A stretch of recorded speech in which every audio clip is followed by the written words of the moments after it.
My name is Zakarya Almalek, and this is Gabor, the person I interviewed.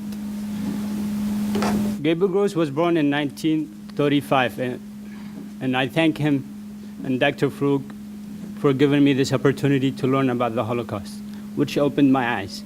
However, in high school, they didn't teach us much about the Holocaust. All the things they taught us was the things we needed to know to pass the regions. Moreover, Gabor lived in a small apartment with his brother, mother, and father. His mother worked as a housewife and worked afternoon with her husband at a store they owned. His parents never attended school. Gabor was the first in the family to attend school. Like me, I'm the first in my family to attend college. He attended school in Debrecen, and his favorite memory in school was jumping from class with the window. He had a lot of friends who he played with soccer after school. Moreover, when Gabor was 9 years old, Germans invaded his town, Hungary, took them to concentration camps, and starved many to death. Hungary was invaded in 1944. Gabor was 9 years old at that time. German soldiers forced him and his family and Hungarian people to move their houses and took them to concentration camps.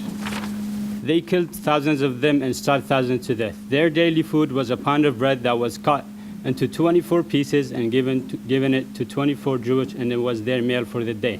Zach, got a question for you. You said he was 9 years old when the Nazis marched into Hungary in 1944 and began rounding up the Jews. I want you to think back when you were 9 years old. Okay, think back to when you were 9 years old. Okay, what were you doing when you were 9 years old? I was playing. Yeah, you were playing. What do you think your reaction would have been to what he told you about? I would have no reaction. I don't know what to do with what these people doing in my country, what they want from us, what they're here for. And he told you a story. Now, I've heard Gabor's story many times, but what's the one important thing of all that he has told you that you would remember from what he said? I will remember the people, like the 6 million people. He told me that they died because they were Jewish. They killed them because they were Jewish. And how rough his life was in concentration camp, and how his mother kept a piece of bread on her neck so she could feed him and his brother. That's that. And I also need to say something before ending up. Speak in the microphone. Can you? Gabor been through a lot, but I thank him because he taught me never to complain about your problems, because there is nothing worse than having nothing left. And whatever you do in your life, you needed to do it for others with love. And it does not matter what color they are, what race they are, or what their history is, because we are all humans. We should not hate, because there is always room for change. Knowledge is power, and that is what we need in this world. And it starts with us.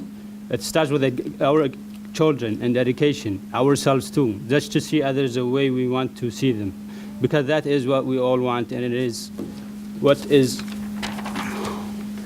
we have in common. Sometimes we do not understand. We just think of ourselves, and we are very selfish, but I think it starts with us. It does not matter if it is a small change, because something small to you may mean something big for others.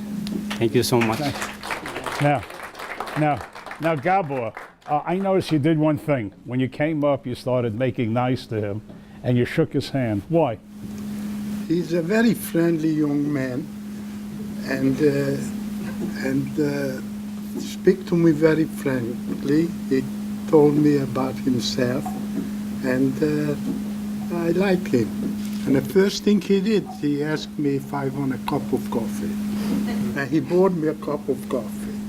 Very good. Thank you both. Thank you very much, okay?